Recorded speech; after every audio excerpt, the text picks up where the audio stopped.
Pas de couvre-feu qui tienne en Égypte. Des dizaines de milliers de manifestants sont de nouveau dans les rues pour demander le départ d'Hosni Moubarak, le 5e jour d'une révolte qui a fait plus de 50 victimes. Acculé, le président au pouvoir depuis 29 ans annonce des réformes et la formation d'un nouveau gouvernement. Annonce suivie d'un fait inédit, la création d'un poste de vice-président.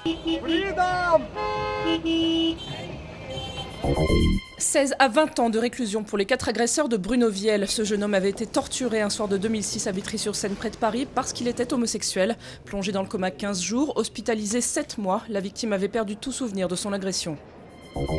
Laetitia est toujours introuvable. Plus de 2000 personnes ont tout de même voulu rendre hommage à la jeune femme disparue depuis 10 jours en participant à une marche blanche à Pornic. Le principal suspect prétend l'avoir tuée accidentellement mais sans dire où est son corps. Voilà un tacle bien senti de la part de Chantal Jouanneau pour la ministre des Sports. Il est inadmissible que Patrice Evra et Franck Ribéry reviennent en équipe de France de football après la débâcle du mondial sud-africain.